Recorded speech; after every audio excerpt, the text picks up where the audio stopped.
At Taraba Business Development Center, we offer both business and personal loan with flexible repayment plan.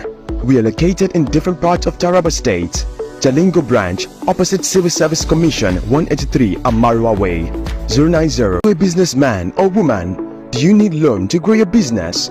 At Taraba Business Development Center, we offer both business and personal loan. The Financial Services Regulation Coordinating Committee, FSRCC, in collaboration with the National Broadcasting Commission, NBC, wishes to draw the attention of the public to the worrisome increase in the activities of illegal financial operators, IFOs, which threaten public trust and the stability of the Nigerian financial system. The FSRCC and NBC hereby advises the general public to refrain from dealing with unlicensed financial operators who deceive individuals with unrealistically high investment returns.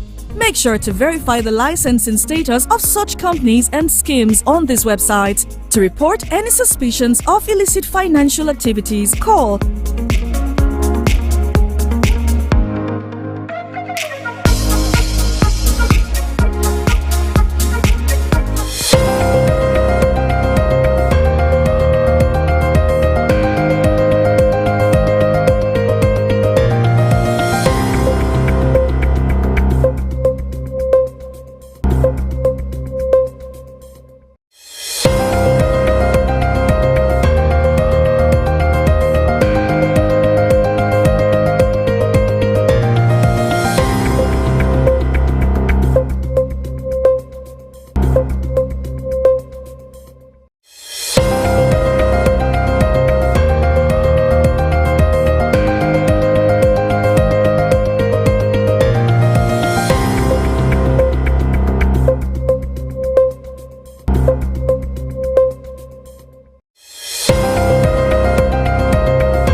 Welcome to the broadcast of Business Daily on SOM TV, the pulse of the nation.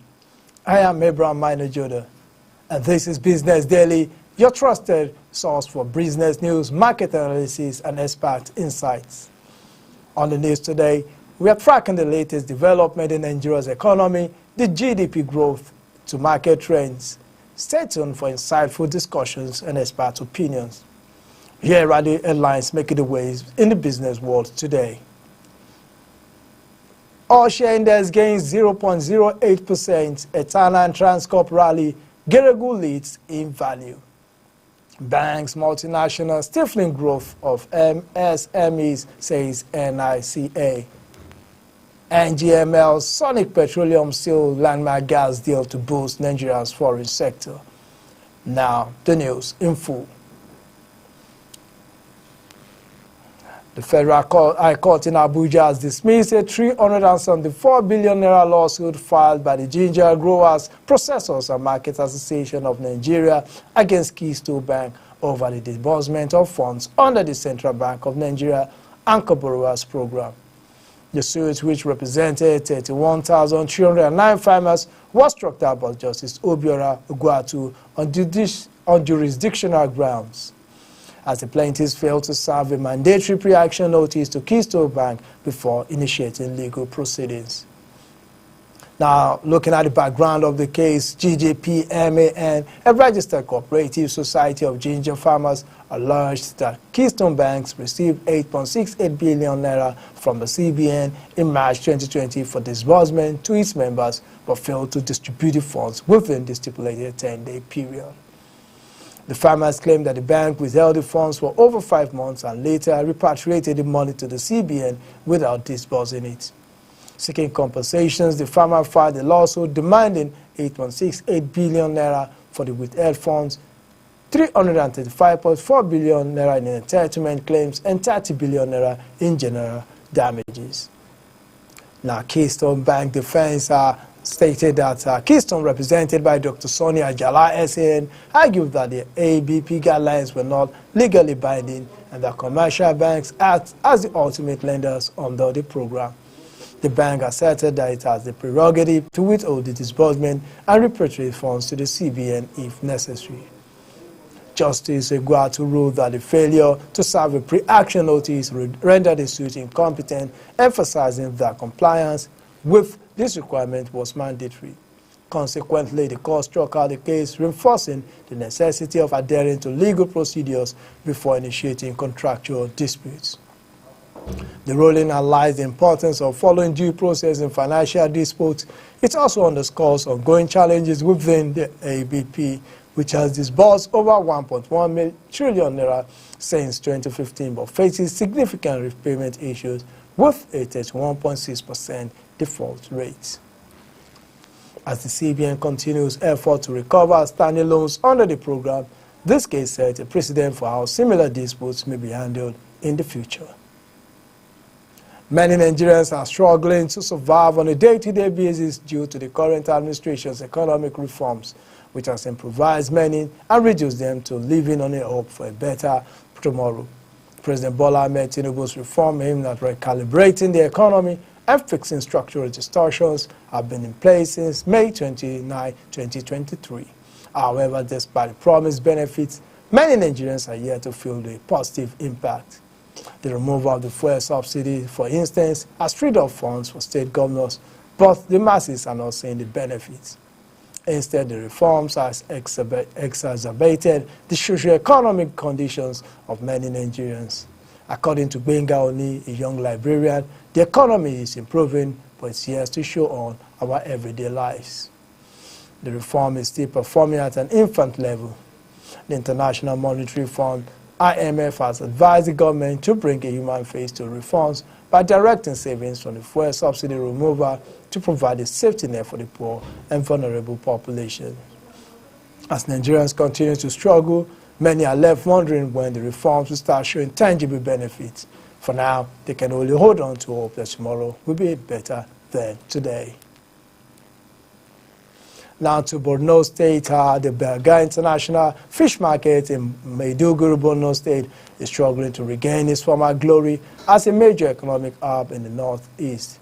The market, which was once a bustling center of trade, was devastated by the Boko Haram insurgency, leading to a significant decline in economic activities. Despite the challenges, traders and stakeholders are optimistic about the market's potential for growth. Abubakar Mohammed Kareto, a public affairs analyst, noted that the Berga fish market is Nigeria's largest fish market, and the revival could significantly contribute to the GDP of Borno State and Nigeria. However, concerns remain about the leadership tussle among dealers, which has affected the market's operations. The youth fish traders have protested against the leadership of the main association, alleging that they have refused to conduct elections for a new leader for the past 24 years. The market struggles are also compounded by insecurity and transportation challenges. Traders lament that insurgency has made the transportation risky, leading to a decline in fish supply to Maiduguri. Despite these challenges, stakeholders are calling on the government to prioritize measures that tackles the insecurity bedeviling in the region. They also advocate for financial assistance to fish marketers, collaboration with security agencies to streamline transportation, and provision of enhanced fishing methods and security to fishing communities. As the market struggles to regain its footing, traders and stakeholders remain hopeful that the government will take decisive action to revitalize the economy of the Northeast. The National Institute of Credit Administration has raised concern over the inadequate support micro, small, and medium enterprises receive from the multinational corporations, financial institutions, and other key stakeholders in the Nigerian economy. In a statement sent by Some News, NICA noted that despite MSME's crucial role in driving economic growth, job creation, and national development, they continue to struggle with limited access to credit, unfavorable lending conditions, and insufficient financial backing from major players in the business and financial sectors.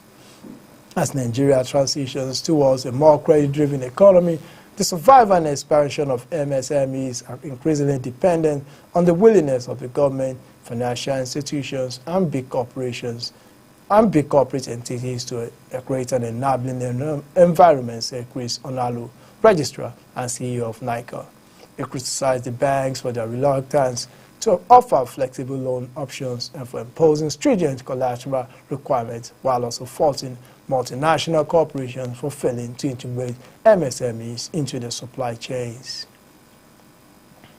According to the recent economic report, MSMEs contribute over 50% of Nigeria's gross domestic product and account for more than 80% of employment opportunities. However, they face persistent challenges, including limited access to structured credit, delayed invoice payment from big corporations, insufficient patronage from banks and multinationals.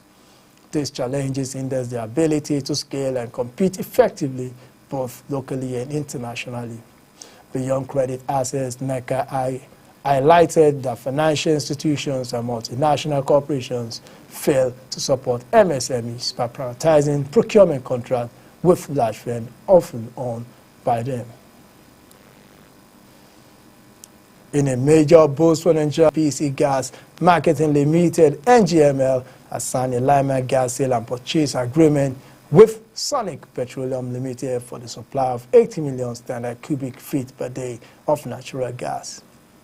The agreement executed on March 6, 2025 at the Lekki Free Trade Zone, Lagos State, marks a significant milestone in the country's effort to NGML's position as the leading gas marketer of choice in Nigeria and aligns with the federal government's push to promote cleaner energy solutions. Strategic significance of the deal. Speaking on the agreement, Justin Ziala, Managing Director of NGML, highlighted its strategic importance to Nigerian energy landscape.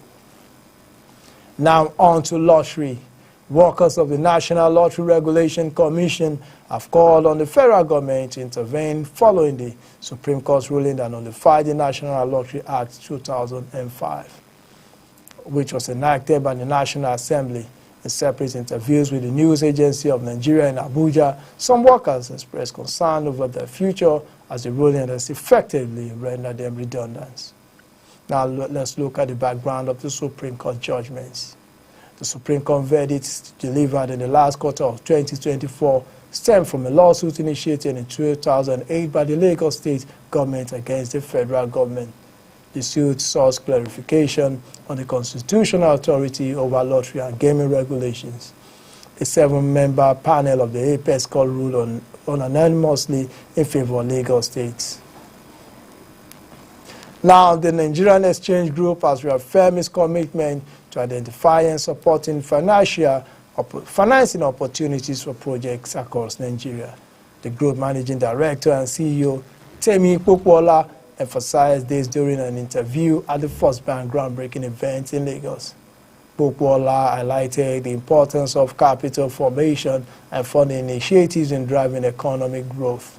He pointed to the Lagos International Financial Center as a significant step towards boosting investor confidence and positioning Lagos as a global financial hub.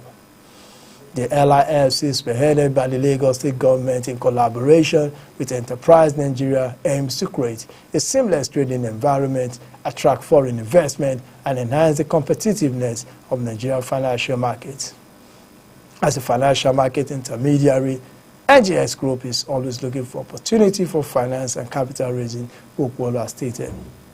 The initiative offers incentives such as tax-free zone, streamlined regulations, and human capital development programs to enhance Nigeria's position in the global financial landscape. Popoola reiterated NGX Group commitment to playing a central role in fostering financial market developments. The NGX Group continued focus on financing and capital formations, aligns with broader efforts to strengthen Nigeria's economy and attract global investors. Now to the oil sector.